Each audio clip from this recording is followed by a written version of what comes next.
Bonjour, bonjour. Il s'est passé beaucoup de choses en un mois en Amérique latine. On va faire un petit topo de tout ce qui s'est passé. Alors, on va parler cette fois-ci, évidemment, de Trump, de l'administration Trump, qui est en train de bouleverser un peu les codes de la géopolitique états-unienne et de se recentrer sur l'Amérique latine et les Caraïbes. On va parler bien évidemment aussi du Venezuela au sein de cette reconfiguration, de la relation entre le Venezuela et les États-Unis. Puis nous passerons sur la crise politique qu'a connue la Colombie ces derniers jours, dernières semaines, pour enfin terminer sur les résultats et l'analyse du premier tour des élections présidentielles et législatives en Équateur. Et ouais, tout ça en un mois.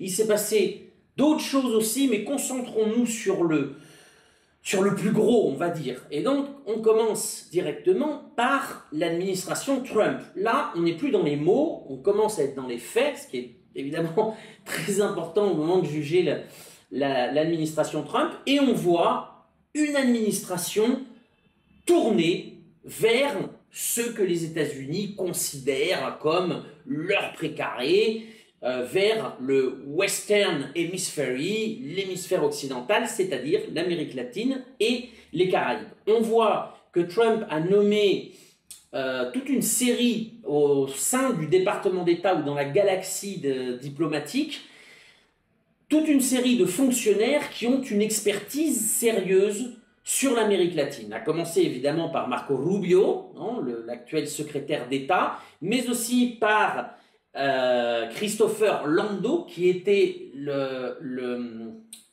l'ambassadeur des États-Unis au Mexique précédemment, et qui est désormais vice-secrétaire d'État, ou des personnes comme Mauricio Claver Carón,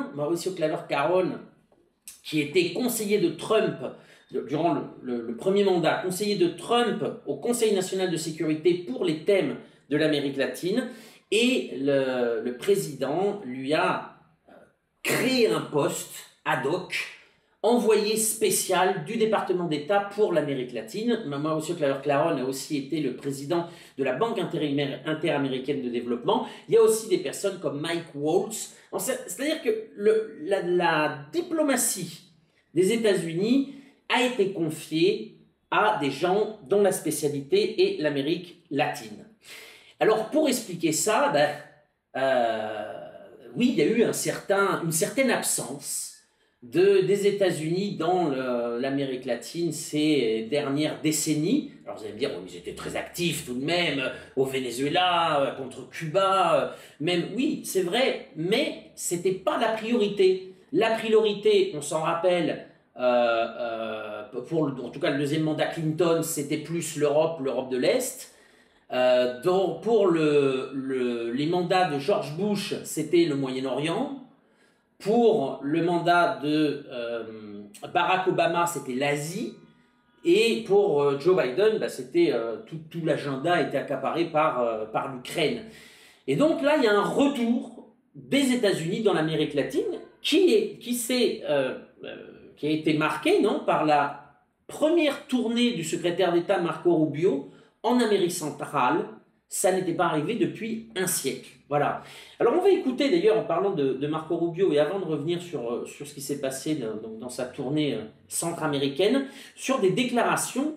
Donc Marco Rubio, dans un communiqué du département d'État, je lis des extraits, a dit « Les diplomates états-uniens ont négligé l'hémisphère occidental pendant trop longtemps. » Alors l'hémisphère occidental, c'est Amérique latine et les Caraïbes, dans le langage états-unien.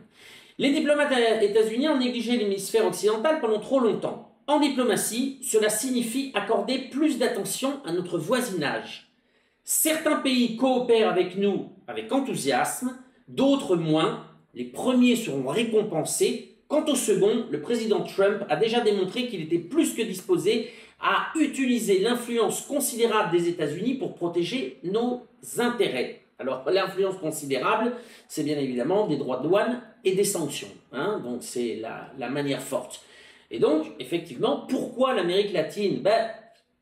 Comme je vous l'ai dit, ça fait au moins 30 ans que ce n'était pas vraiment la priorité des États-Unis. Et puis, bah, comme on dit ici en Amérique latine, amor de lejos, felices los cuatros. L'amour de loin rend les 4 partenaires très heureux, pour traduire, non? Un proverbe qu'on entend en toute l'Amérique latine. Je ne sais pas quel est l'équivalent français, ça doit exister, hein. De toute façon, je ne vous fais pas un dessin de ce que ça veut dire.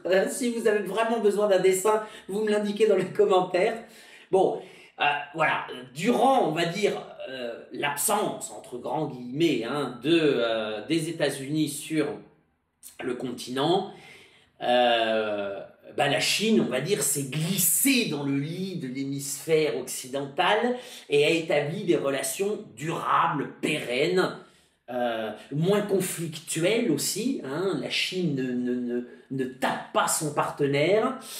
Voilà, on va continuer avec la métaphore. Et donc cette relation de la Chine s'est établie avec la plupart des pays d'Amérique latine, hein, qui sont devenus les premiers partenaires. Enfin, la Chine est devenue le premier partenaire commercial de la plupart des pays d'Amérique latine et des Caraïbes. Et donc voilà, là on est dans le retour des États-Unis pour essayer de conjurer cette situation. C'est ça qu'il faut comprendre quand Marco Rubio dit l'influence considérable des États-Unis pour protéger nos intérêts. Donc, première tournée en Amérique centrale. Pourquoi l'Amérique centrale? Il allait voir les vassaux, les satellites, les premiers laquais qui ne lui poseront aucun problème pour accepter le nouveau cadre géopolitique impulsé par Donald Trump. Donc, il est allé au Guatemala, au Costa Rica, au Salvador, en République dominicaine et au Panama. Et effectivement, tous les pays ont accepté la nouvelle donne géopolitique. Il y a eu des publications, d'ailleurs c'est assez bizarre, parce qu'il y a eu des publications de Nayib Bukele ou de Bernardo Arévalo, le président du Guatemala, qui se sont pris en photo avec Marco Rubio en laissant entendre que c'était le renforcement d'une amitié. Là, il n'y a vraiment que des pays satellites qui peuvent penser ça. Nous savons bien évidemment que les États-Unis n'ont ni amis ni alliés, ils n'ont que des intérêts à défendre. Voilà. Alors, le Panama a un petit peu grogné, mais il s'est aligné. Pourquoi? Parce que Marco Rubio, les États-Unis ont obligé le Panama à stopper son partenariat avec la Chine dans les routes de la soie. C'est-à-dire, après le départ de Marco Rubio, le président Mulino du Panama a officiellement rompu les routes de la soie entre la Chine et le Panama. Et le secrétaire d'État a publié un communiqué dans lequel il faisait état que les bateaux états-uniens emprunteront gratuitement le canal de Panama. Alors, il y a eu une conférence de presse surréaliste où les journalistes demandent au président Mulino, mais enfin, on abandonne toute souveraineté comme ça, hein. Et puis il grommelle, mais il ne dément pas. De toute façon, il peut toujours démentir. De toute façon, c'est pas lui qui décide. Voilà. Et quand le secrétaire d'État, qui est le ministre des Affaires étrangères des États-Unis, dit que les bateaux états-uniens passeront gratuitement le canal, c'est un fait, c'est pas une opinion. Voilà. Alors, il y a eu aussi un truc très important dans les déclarations de Mulino, qui ont été sur la migration. Alors évidemment, ça, c'est un agenda que Marco Rubio a évidemment amené dans tous les pays d'Amérique centrale qu'il a visités, puisque c'est important, non, au niveau de l'administration Trump. Et donc, il a été conclu avec le Salvador que le Salvador décentralise, que les États-Unis décentraliseront des prisons au Salvador. Alors là, c'est pas clair, mais les États-Unis ont proposé, puisqu'il y a toujours la carotte et le bâton, les États-Unis ont proposé au Salvador de construire des centrales nucléaires. Alors je m'étonne, parce que c'est un tout petit pays, c'est la moitié de la Bretagne, et c'est un pays qui est sujet à des tremblements de terre de manière assez fréquente. Donc, on verra si le deal prendra, mais en tout cas, si j'étais les voisins du Salvador, le Honduras, le Nicaragua, le Costa Rica, je m'inquiéterais un petit peu tout de même de ce deal. Donc, ça veut dire en tout cas que certains criminels latino-américains iront dans les prisons salvadoriennes. Voilà. Et puis, bah, la migration, les processus migratoires. Donc, le Guatemala s'est engagé à lutter plus efficacement contre l'immigration illégale qui monte non, aux États-Unis. Et puis, le Panama a essayé de contrôler l'immigration qui passe par le Darien. Le Darien, c'est cette jungle entre l'Amérique du Sud et l'Amérique centrale, le passage entre la Colombie et le Panama, et qui était un axe privilégié de l'immigration, alors de toutes les immigrations en réalité, mais particulièrement la vénézuélienne, puisque depuis plusieurs années, depuis 3 ans, on voit une migration massive des Vénézuéliens qui étaient dans des pays latino-américains monter vers le nord et utiliser donc le Darien, qui est un enfer sur Terre. Hein. Et le président Mulino du Panama a dit oui, on va essayer de réguler, mais de toute façon, il y a beaucoup moins de migration vénézuélienne car le Venezuela s'est stabilisé. Bon, première nouvelle, hein, il n'aurait pas dit ça, bien évidemment, sans l'accord de Marco Rubio. Donc là, on commence à voir aussi un changement de cap sur le Venezuela. On y reviendra juste après. Alors, il y a eu évidemment aussi avec le Mexique hein, des mots. Alors, il y a eu des menaces. Je ne parle pas du Canada. Hein, on va rester dans les pays d'Amérique latine et de la Caraïbe. Je ne parle pas du protectorat canadien des États-Unis, mais en tout cas, en ce qui concerne le Mexique, il y a eu des menaces de montée des droits de douane de 25%. Bon, c'est un style diplomatique, plus qu'une réelle menace, parce qu'on se demande qui perdrait réellement. Le Mexique perdrait, certainement, hein, il n'y a aucun problème. Je pense que quasiment 80% des exportations mexicaines partent aux États-Unis, mais les États-Unis aussi, c'est 80% d'exportations mexicaines, ben, c'est aussi toute une industrie qui a été délocalisée parce que les salaires et les conventions sociales sont moins fortes au Mexique. Ça porterait atteinte aussi, au moins dans un premier temps, aux États-Unis. Alors bon, c'est la manière en tout cas que Donald Trump a choisi pour négocier. Donc il y a eu une négociation qui se sont très bien passées, donc un renforcement de la garde nationale mexicaine à la frontière pour lutter contre les cartels et notamment l'exportation de fentanyl. Les Mexicains ont aussi demandé à ce que le trafic d'armes des États-Unis vers le Mexique soit aussi interrompu. Hein, quand il s'agit de renforcer la frontière, c'est dans les deux sens. Et puis pour essayer de contrôler la migration. Donc pour l'instant, pas de droit de douane entre le Mexique. On verra dans un mois. Voilà. Alors tout ça, ça participe d'une grande reconfiguration des États-Unis par rapport à l'Amérique latine. Dans un premier temps, donc l'Amérique centrale, enfin certains pays d'Amérique centrale, et dans un deuxième temps, il est plus que probable que les États-Unis s'en prennent à des pays qu'ils colonisent politiquement et militairement, mais qui sont dépendants de la Chine au niveau économique. Et là, je parle de l'Équateur, du Chili et du Pérou. Ces pays ont en commun que ce sont des pays absolument colonisés. Hein. Alors, militairement, soit par des bases militaires, soit par des déploiements de l'armée des États-Unis sur le territoire sans rendre compte. C'est le cas de l'Équateur, c'est le cas du Pérou. Le Chili, c'est le meilleur élève militaire des États-Unis. Ça a été rappelé par l'ancienne commandante du Southcom, Laura Richardson, dans un voyage à Santiago, où elle rappelait que le Chili est le meilleur allié des États-Unis dans la région. Voilà. Sauf que les trois pays, le premier partenaire commercial, c'est la Chine. Et là, je pense que ça va coincer parce que pour la plupart de ces pays, il n'y a pas de plan B.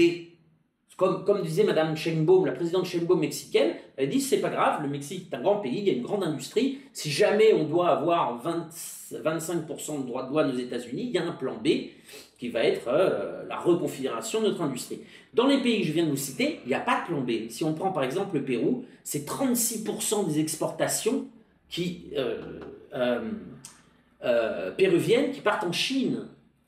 100% de l'électricité de Lima et de la région de Lima appartiennent à une entreprise publique chinoise. La plupart des grosses mines, pas en nombre, mais les grosses mines de cuivre appartiennent aux Chinois. Et il vient de s'ouvrir le port de Chiang Kai, donc qui va être un hub portuaire pour toute l'Amérique du Sud, pour les produits qui viennent d'Asie, particulièrement de Chine, mais d'Asie, et puis pour les pays d'Amérique du Sud qui veulent exporter. Le port de Chiang Kai est une épine dans le pied des États-Unis. Et donc, qu'est-ce que va faire le gouvernement? Alors l'actuel, il est largué, évidemment, pas légitime en plus. Mais même le prochain, au Pérou, il y a des élections en 2026. Qu'est-ce que va faire le pouvoir? Ou, là, ça marche aussi pour le prochain président équatorien, si jamais, en tout cas, Daniel Noboa venait à être élu. Alors, si c'est pas Daniel Noboa, là, je pense qu'il y a un plan B chez les coréistes. Mais si c'est Daniel Noboa et la droite chilienne qui va remporter l'élection, parce que le gouvernement de droite un peu molle de Boric est un désastre. Donc là, qu'est-ce qu'ils vont faire si les États-Unis leur disent, bon ben voilà, maintenant il faut désaccélérer les relations économiques avec la Chine? Et à mon avis, c'est ce qui va se passer dans un deuxième temps, évidemment. On suivra ça de très près. Alors, on passe maintenant au cas de ce qu'on peut appeler les accords de Grenelle. Les accords de Grenelle entre les États-Unis et le Venezuela. Pourquoi les accords de Grenelle? Parce que Donald Trump, le président Trump, a nommé un émissaire spécial, Richard Grenelle, voilà, un petit peu d'humour ne fait pas de mal, pour aller discuter avec le président du Venezuela, de fait, même si ça ne leur plaît pas, Nicolás Maduro Moros, voilà, réélu le 28 juillet dernier. Alors, là c'est important parce que le Venezuela a été le premier pays à être visité par une autorité des États-Unis nommée directement par le président Trump. Avant la tournée de Marco Rubio en Amérique centrale. Alors, c'est assez rigolo parce que pendant que des pays laquais comme le Pérou ou l'Équateur recevaient le vieillard Edmundo González, eh ben, Trump négociait directement avec Maduro. Qu'est-ce qui s'est passé lors de cette réunion? Eh ben, négociation, 3 thèmes. Le thème de la migration, le thème de certains prisonniers états-uniens au Venezuela et le thème du pétrole. Premièrement, le thème de la migration. Le Venezuela, c'est pas nouveau, hein. Il n'y a pas de pression de Trump. Le Venezuela a un plan qui s'appelle le retour à la patrie, dans lequel le Venezuela finance gratuitement le retour de ses migrants dans son pays, voilà, dans leur pays. Et donc, Maduro a dit, on appliquera sans aucun problème le retour des migrants vénézuéliens illégaux expulsés par les États-Unis dans leur patrie. Il n'y a aucun problème. Et s'il s'agit de criminels, effectivement, vous pouvez les expulser. S'ils ont évidemment comment on appelle ça, s'ils sont recherchés au Venezuela, la justice s'en emparera, bien évidemment. Donc voilà, sur le thème de la migration. Le thème, alors, de certains prisonniers donc, qui avaient été condamnés par la justice vénézuélienne à des peines de prison, 6 ont été libérés, en signe de bonne volonté, on va dire, et la licence que Chevron, du département du Trésor, que Chevron utilise pour travailler et commercialiser du pétrole au Venezuela a été maintenue par Donald Trump. Alors qu'est-ce que c'est que cette affaire de licence? Je fais un tout petit aparté pour ceux qui ne savent pas. Le Venezuela est sous blocus des États-Unis. La seule façon de pouvoir travailler, commercer avec le Venezuela, c'est de demander une licence, une exemption de blocus au département du Trésor. Alors c'est pratique, non? Parce que les États-Unis finalement contrôlent un peu la concurrence. Hein. Si c'est des entreprises européennes ou chinoises, ils vont pas donner de licences, et les licences, généralement, ils les donnent à des compagnies états-uniennes. En règle générale, hein, il y a évidemment des entreprises non états-uniennes qui ont obtenu aussi des licences. Voilà, ça c'est le modèle pas du tout de libre-échange promu par les États-Unis, le modèle terrible du blocus. Hein. Je vous renvoie à la longue liste des actions de blocus faites par les États-Unis depuis 2014. Hein. Il y a 36 pages, c'est sur mon site, on publiera le lien. Voilà. Donc, Donald Trump aurait très bien pu, puisque la licence de Chevron, l'autorisation pour Chevron d'exploiter le pétrole vénézuélien est reconduite immédiatement, mais Trump aurait très bien pu la suspendre, ce qu'il n'a pas fait. Voilà. Et ça, c'est très important. Encore une fois, non, des relations placées sous le signe du pragmatisme. On en a déjà parlé la dernière fois. Il y a deux positions qui s'affrontent aux États-Unis dans l'administration Trump par rapport au Venezuela, Cuba, le Nicaragua. La position des fanatiques de Miami, dont Marco Rubio fait partie, et puis la position des pragmatiques, des commerciaux, peut-être plus exprimée par Trump. D'ailleurs, c'est intéressant de voir que dans le Financial Times, donc, par un organe de propagande chaviste, un ancien haut fonctionnaire de l'administration Trump, premier mandat, déclarait que Trump considère l'opposition vénézuélienne comme des losers, parce qu'il les a financés à coût de dizaines, voire de centaines de millions de dollars, et qu'ils ont été incapables de prendre le pouvoir. Et il ne répétera pas l'erreur durant son deuxième mandat. Voilà, ça c'est des signes qu'on peut voir, non? Quand on demande à Marco Rubio, donc le secrétaire d'État, s'il pense que le Venezuela assistera, enfin que le Venezuela, que l'administration du président Maduro assistera au sommet des Amériques qui aura lieu en décembre de cette année, dans un an, Marco Rubio répond qu'il ne pense pas qu'il y ait un changement au Venezuela, à Cuba et au Nicaragua entre janvier et décembre prochain pour le sommet des Amériques. Alors ça, évidemment, tout ça mis bout à bout, et ben, ça a eu un effet sur l'opposition putschiste vénézuélienne qui en a pris un coup dans la gueule. Là, pour le coup, tous les simagrées mis en place après la réélection du président Maduro ne tiennent plus, effectivement. Et puis surtout, il y a eu un coup de tonnerre, un tremblement de terre aux États-Unis qui est l'arrêt et l'investigation de la USAID et des fonds alloués aux pays étrangers ou à des ONG étrangères. Alors la USAID, c'est quoi? La USAID, c'est un organisme, une agence des États-Unis qui dépend du département d'État, qui est officiellement l'agence des États-Unis pour le développement, qui a été créée en 61, présidence Kennedy, qui était un peu la carotte pour contrebalancer le bâton impérial, non? Et au fil des années, cette carotte s'est complètement dévertuée, c'est devenu un nid à corruption, et puis surtout, c'était une des agences, alors c'est pas la seule, il y avait aussi la NED, le Fonds National pour la Démocratie, qui en fait faisait le travail que faisait toute seule la CIA dans les années 60-70. C'est-à-dire de l'ingérence, de la subversion, pervertir des groupes, corrompre une élite politique ou une élite intellectuelle, et ça dans le monde entier. Le monde entier. Les gens qui travaillaient, qui recevaient de l'argent de la USAID sont des agents des États-Unis, qui défendent les intérêts des États-Unis, tant au niveau territorial qu'idéologique, économique, etc. Je dis ça parce que, alors ça pullule aux États-Unis, nous ça fait des années qu'on dénonce ça.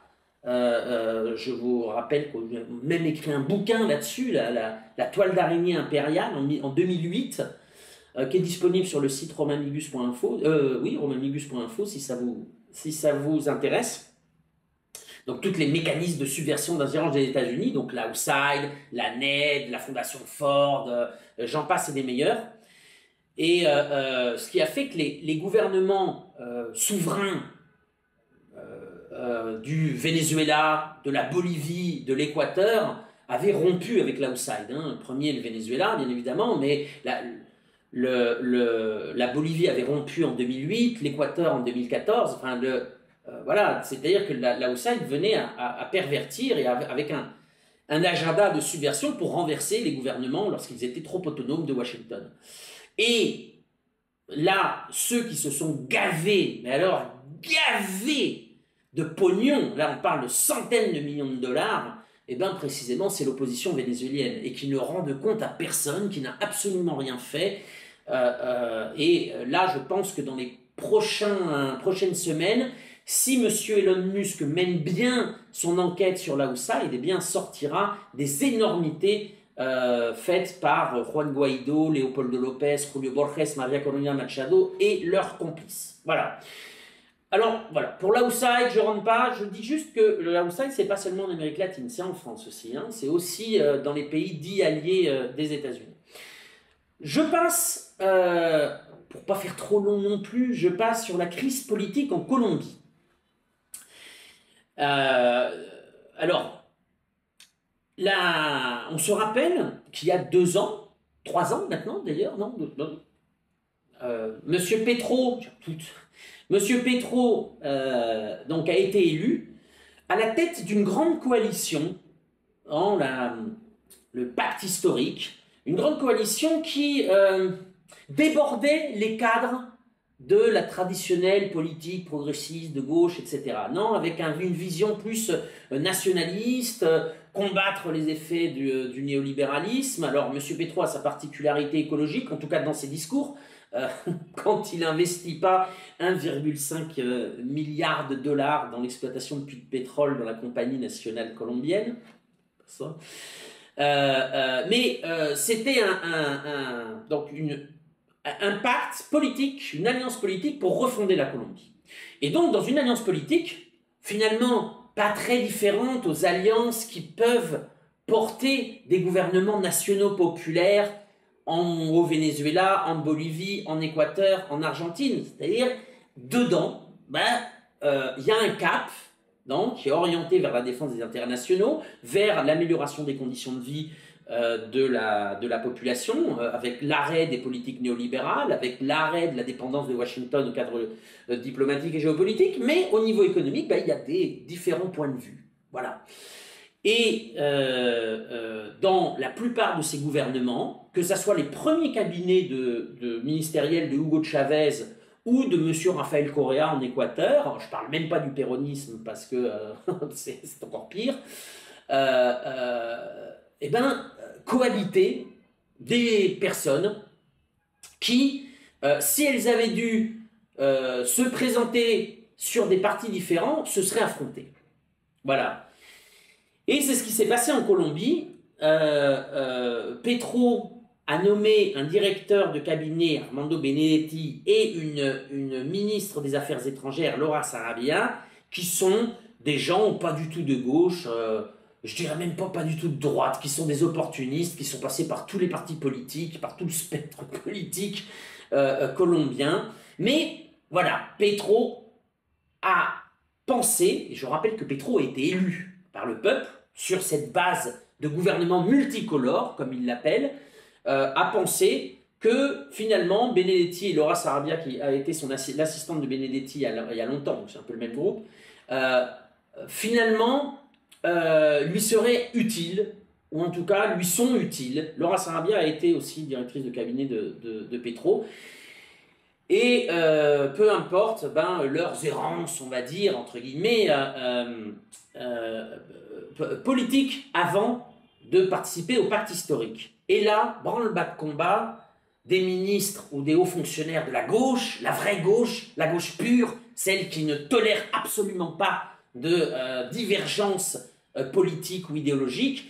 Et 7 ministres ont essayé, avant le Conseil des ministres, de coincer Petro pour le faire changer d'avis, pour le pressionner en lui disant « si tu ne vires pas Benedetti et Sarabia, on renoncera en bloc, etc. » Et Petro a décidé de rendre public le Conseil des ministres en le télévisivant, j'ai fait un hispanisme, en le passant en direct à la télévision. Et alors là, ça a été la foire d'empoigne.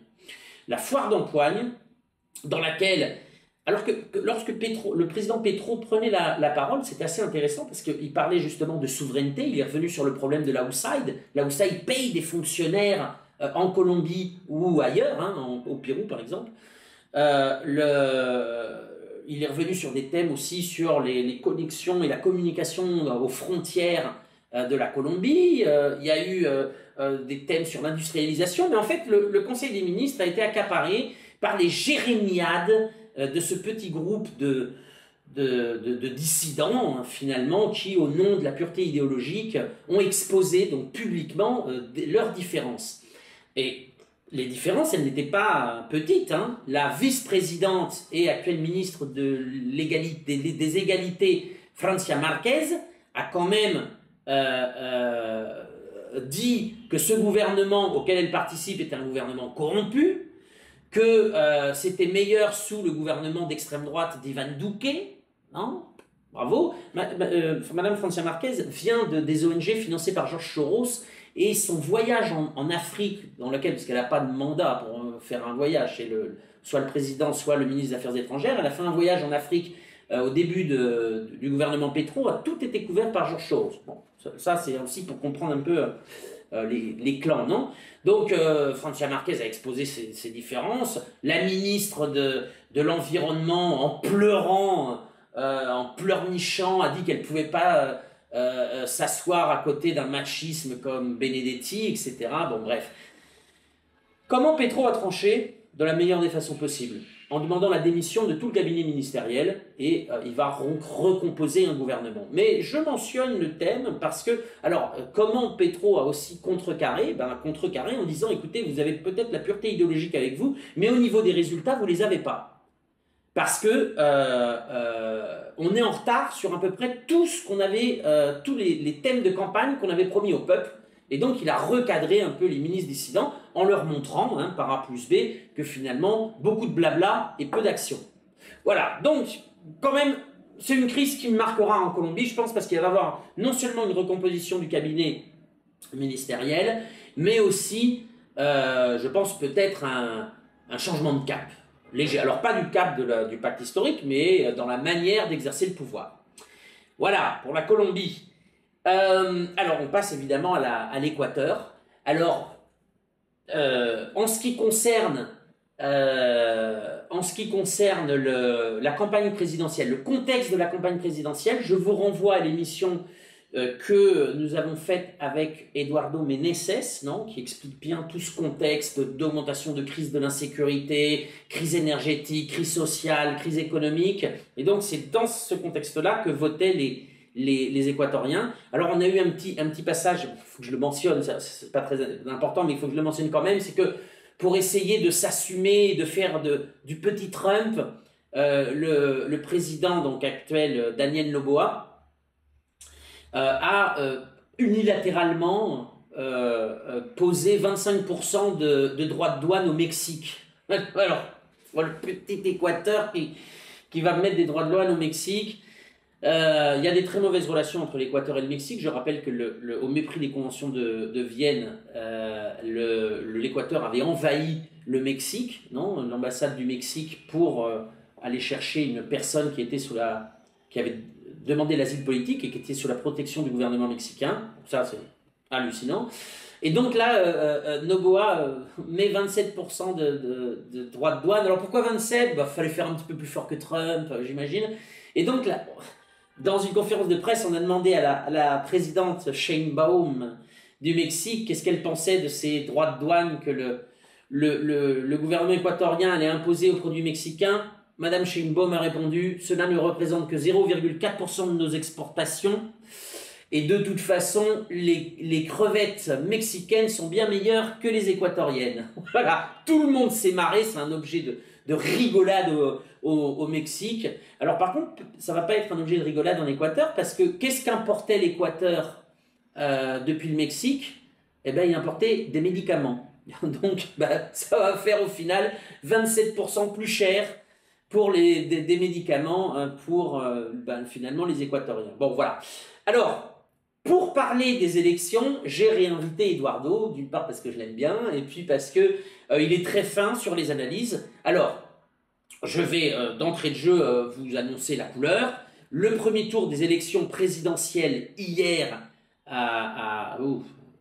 le premier tour des élections présidentielles a donné lieu à un affrontement, une dualité entre le coréisme, c'est-à-dire ce mouvement donc, de la révolution citoyenne impulsé par Rafael Correa, qui cherche à rompre avec les politiques néolibérales, à s'assujettir de la domination de Washington au niveau diplomatique et politique, à essayer de recréer du lien social et des services publics dignes pour tous. Voilà. Et face à ça, il y a les tenants du libéralisme et de l'alignement systématique sur Washington. Voilà. Et donc, avec Daniel Noboa, la candidate coréiste était Madame Luisa González. Alors, c'est pas la première fois que le coréisme essaie de reconquérir le pouvoir. Il y avait un espèce de plafond de verre. Le plafond de verre a été percé puisque les deux candidats, il reste un peu de voix, mais les deux candidats sont à égalité dans un mouchoir de poche à 44%. Vous pouvez faire 44 plus 44, ça fait 88. Et donc, ça veut dire quoi? Ça veut dire que là, le deuxième tour, qui aura lieu en avril, va être très serré. Mais on accueille Eduardo Menezes, qui va nous expliquer ça plus en profondeur. Et Eduardo, comment vas-tu, mon ami? Comment analyses-tu les résultats? Bon, déjà, il y a une première victoire du fait que les voix populaires et le contrôle électoral a permis le fait que les élections se passent jusqu'à maintenant sans le soupçon vraiment d'avoir été volées. Il y avait une intention, il y avait un vrai danger de fraude qui aurait pu vouloir tenter une fraude pour faire que Noboa gagne au premier tour. Mais je pense qu'effectivement, la mobilisation de voix de la révolution citoyenne, qui va peut-être arriver vers le 44-45% si ça continue dans les mêmes tendances, mais en tout cas, elle est dans les 43% maintenant, et on voit Léonid Aziz qui arrive autour de 5%. Ça a permis que la fraude elle soit beaucoup plus difficile. Donc il y a une première victoire qui s'exprime dans ces deux sens. Le premier, c'est le vote populaire. Et le deuxième, c'est le contrôle électoral. Évidemment, la révolution citoyenne a tout un appareil qui est de vigilance, d'observation des élections qui a permis que ça n'arrive pas. Alors, les deux candidats sont dans un mouchoir de poche, hein. Ont-ils des réserves de voix? Est-ce que ça va être serré? Alors, quand on regarde les chiffres, ça va être extrêmement serré. Par exemple, si on voit déjà Luisa González, elle est dans le 43%, peut-être elle va monter s'il y a une tendance, peut-être un point ou deux points, on ne sait pas. Il y a Leonidas Issa, qui pourrait être une alliance naturelle, en tout cas anti-néolibérale. Et il y a déjà eu des discussions dans ce sens-là. Il y a eu des discussions avant les élections. Je pense que le fait que Leonidas Issa, cette fois-ci, soit le responsable, le candidat responsable qui a mis son visage là-dessus, ça va être beaucoup plus difficile pour lui de ne pas donner des consignes de vote, comme dans le... Alors, je rappelle que Léonidas Issa, c'est le candidat du mouvement indigène qui, dans le passé, n'a jamais appelé à voter au deuxième tour pour le candidat du coréisme, mais toujours à voter blanc. Je pense que cette fois-ci, ça va être beaucoup plus difficile pour Leonidas Issa de ne pas prendre parti. Parce qu'il est candidat, c'est son visage à lui qui a été mis dans le bulletin. Il va être pressé de prendre parti. Et aussi, la situation n'est pas la même que dans d'autres moments. On vient de passer une crise énergétique, la crise d'insécurité, et elle a pris une telle ampleur que ça va être beaucoup plus difficile pour Leonidas Issa de ne pas prendre parti contre nos bois. Euh, Soit qu'ils disent voter pour lui ça, ou qu'ils disent contre nos bois, il va falloir qu'ils prennent parti. Donc déjà, là, on a des voix, une réserve de voix d'autour de 5%. C'est le troisième qui arrive dans l'élection. Ok, très bien. Est-ce que Louisa a d'autres réserves de voix? Il y a Rabascal, qui est un autre candidat qui avait été précédemment le candidat à la vice-présidence dans la Révolution citoyenne, qu'il a déjà dit qu'il appuiera jamais une option néolibérale, même si lui, il est autour de 0,5%, ou le Parti socialiste qui est autour de 0,5%. Ça fait dans un deuxième tour qui va être extrêmement serré. C'est très difficile de pouvoir faire des pronostics sur ce qui va se passer au deuxième tour. Eduardo, les Équatoriens, on l'a dit dans notre émission précédente, hein, votent dans une situation de crise, de très grande crise. Mais justement, comment expliques-tu finalement le très bon score du président sortant malgré ces différentes crises? Bon, moi, je pense qu'il y a deux choses fondamentales. La première, c'est que pour le moment, la crise de violence, de l'insécurité, n'a pas atteint un point de non-retour dans le sens où c'est encore la peur qui parle. Le peuple équatorien est encore sous le choc de cette... c'est vraiment une doctrine du choc qu'on vit par rapport à l'insécurité, par rapport à la peur, qui ne permet pas d'avoir d'autres débats. Donc, je pense que euh, il y a ce facteur-là qui est fondamental. On n'est pas en train de débattre dans le pays, est-ce qu'on veut euh, un modèle du socialiste du 21e siècle ou on veut un modèle néolibéral? C'est pas du tout le débat. Le débat, c'est on a peur, comment on se protège? Et dans ce sens-là, c'est beaucoup plus facile la manipulation médiatique qui peut se donner déjà dans les grands médias qui sont tous, absolument tous les grands médias en Équateur sont du côté de Noboa, parce que les médias dont les propriétaires, c'est les grandes banques du pays, c'est les médias qui se sont opposés au progressisme pendant une décennie. Donc déjà, il y a tous les grands médias la- et la- et l'appareil médiatique qui est totalement en faveur de Noboa, mais en plus, c'est l'élite économique de la nation qui est en train de mettre des millions et des millions de dollars dans les réseaux sociaux pour créer ces sortes de chambres d'écho où les gens se réaffirment entre eux dans leurs croyances de coréisme, anti-coréisme. C'est l'axe qui essaye de positionner l'élite économique du pays. Et finalement, on n'arrive pas à en sortir de ce binarisme. Je dirais qu'au contraire, la mauvaise gestion de Noboa a permis de renforcer un peu le pôle de la révolution chilienne, parce que arrivé à 43, à 44, on ne sait pas si ça va être un ou deux points de plus, peut-être, c'est déjà beaucoup plus que le premier tour des voix précédentes, sachant que les fois précédentes, il n'y avait pas d'autres candidats de gauche pour disputer à la révolution citoyenne. Alors, Louisa a percé son plafond de verre, hein, quand même, parce qu'on se rappelle que lors de l'élection présidentielle de 2021, le candidat du coréisme, Andrés Araúz, avait réalisé 34%.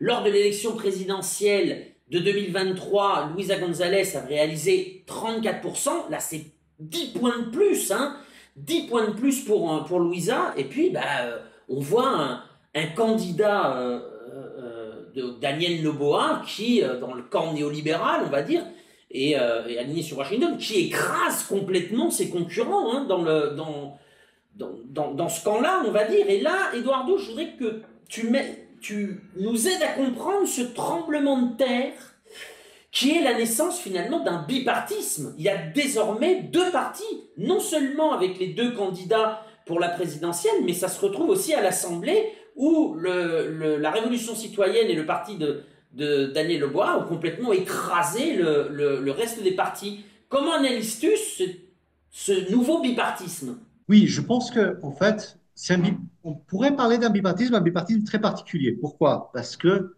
ce qui est sûr, c'est qu'en tant que parti, que mouvement historique que structure, c'est sûr que le progressisme et la révolution citoyenne sort renforcé comme un parti historique qui représente une sensibilité anti-néolibérale, qui n'est pas juste une sensibilité minoritaire, mais qu'ici, c'est vraiment une aspiration de masse du peuple équatorien face au néolibéralisme. De l'autre côté, je pense que par rapport à Noboa, c'est plutôt un bipartisme qui pourrait avoir différents contenants en différents moments de l'histoire. Ça ne va pas être le parti de Noboa et ça ne va pas être toujours Noboa, le anticoréisme. Donc, dans ce sens-là, c'est un bipartisme dont le centre, c'est le progressisme. Merci Eduardo pour tes analyses. On se retrouvera en avril, peut-être avant, mais en tout cas on se retrouvera en avril pour le deuxième tour de l'élection présidentielle en Équateur pour savoir qui sera le prochain ou la prochaine présidente de ce pays. Voilà. Et puis nous, on s'arrête là pour le moment. Hein. Donc écoutez, faites like, les pouces bleus, machin, etc. Suivez-nous, soutenez-nous financièrement aussi si vous pouvez. Et puis si vous ne pouvez pas, diffusez-nous, aidez-nous à nous faire connaître, à augmenter le débat sur ce continent très riche qu'est l'Amérique latine et les Caraïbes. Je vous dis à une prochaine.